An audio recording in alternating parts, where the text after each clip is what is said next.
Hello, everyone. Welcome back to yet another political episode. So, we are talking about the Netherlands today, another liberal country in Western Europe. And they have a crucial general election because the opposition parties are challenging Geert Wilders' far right party, which is, I want to believe, so I don't know what the name is.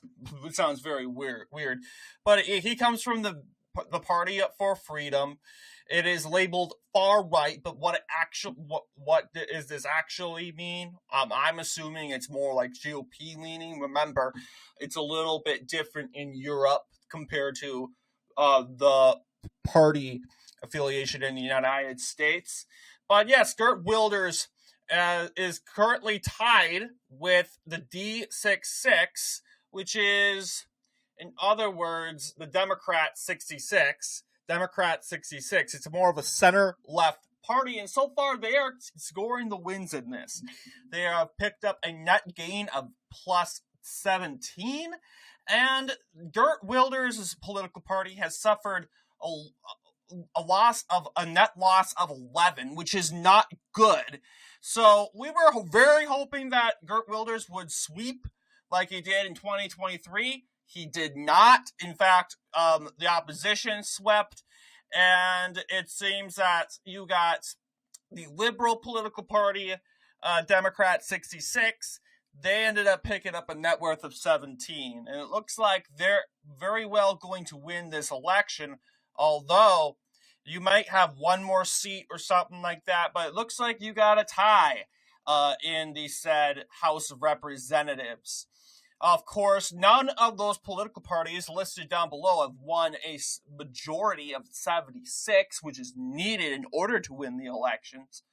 And as a result, you know, it really is a battle in the parliament, in the House of Representatives, in order to see who will become the next prime minister. Obviously, the prime minister is currently Prime Minister Schoof, or the part of the Schoof cabinet. We're referring to, let's see here. Yes.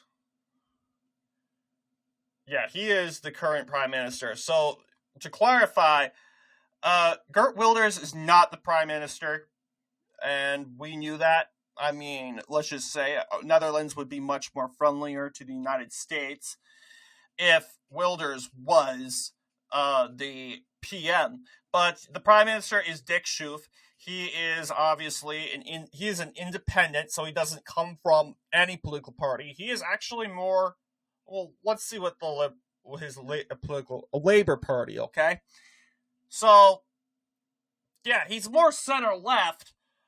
But now he's more of an independent. I don't know if he switched ideologically. He's more of a centrist, but odds are likely that, hey, he can still remain the prime minister still. And he will keep office, I'm assuming, in 2026 or spring or in summer 2026. That's when we'll have a new prime minister, or we'll just keep the current one, which is Dick Schoof, who is the current prime minister.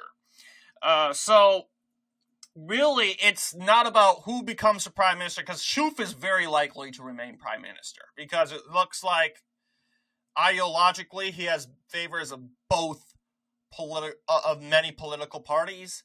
It's really who got the L in this one, who took the L, and I really do think that I think it's Geert Wilders, because he lost a net worth of 11. And we were really hoping that, there has been a trend in Europe lately, 2025, 2024, 2023, where the right, or the ultra-right, or the far-right, whatever you want to call them, have been picking up a whopping net worth of seats. They have not necessarily won elections, quote, quote. In our terms, they won elections in the context of winning seats in that example. And it seems as if Geert Wilders' political party could not pull this one off, the PVV. I don't really know why it could it could possibly be, I don't know, the Israel-Palestine conflict, or just momentum on the far left when it comes to that conflict. But then again, you would think they would back more far left parties instead of the D66, which isn't really the most far left or the most left wing. It is left wing, don't get me wrong. They probably back all the gender queer and transgender stuff and all that stuff. We're aware of them. But the communists, let's see. The far left, what we're seeing, you also see, okay, yeah, J21. That's probably where half of Geert Wilders' support went, to J21 under Joost Ferdmans. But then you also have the Forum for Democracy, which is also a far-right party, gained 4. So that's where all Geert Wilders' seats went. Not really necessarily to the D22, but to specifically these two parties.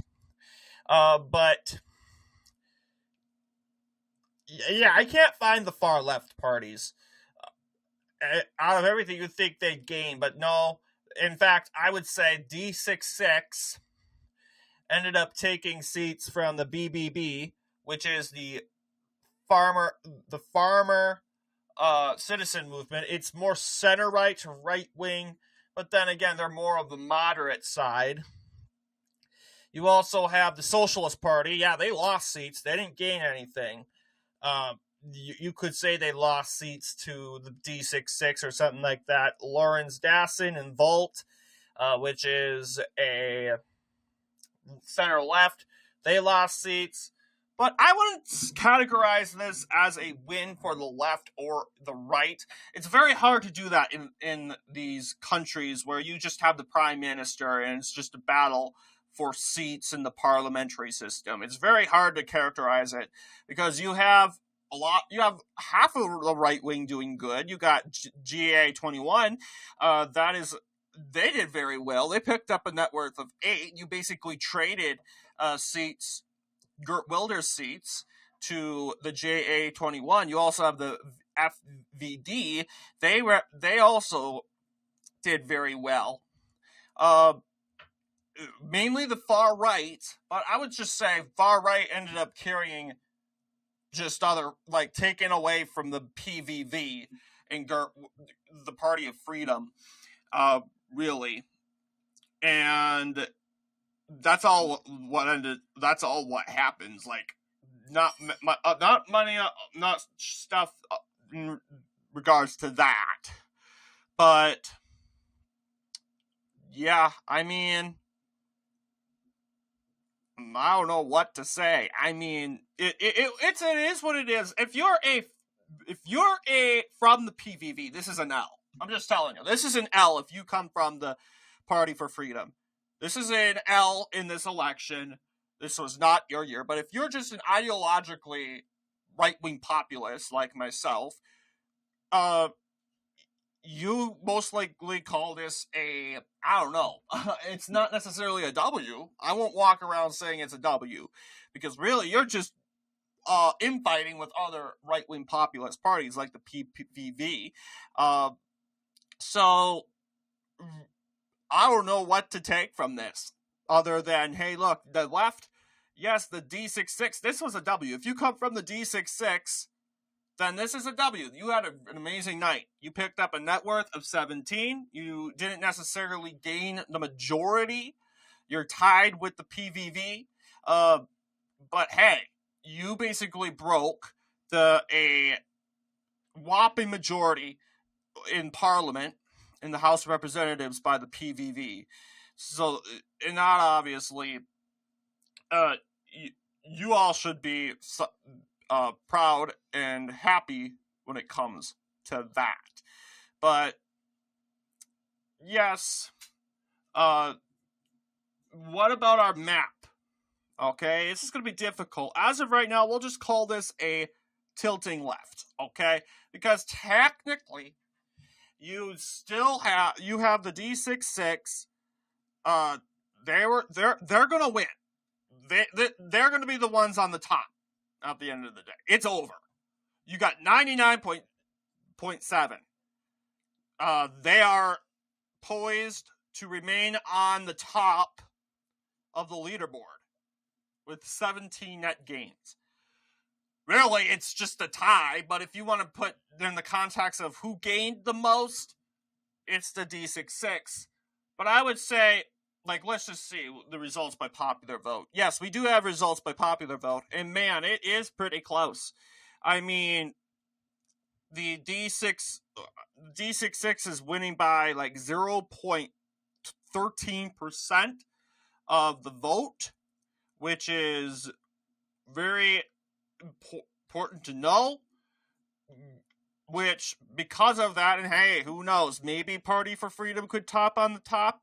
But I'm just saying, in reality, the W goes to the D66 because they went as far as pulling off like 17 net gains, which in context, that would give them the night. So anyway, what do you guys think in regards to this video? Let me know down below. And as always, I'll see you all in the next political episode.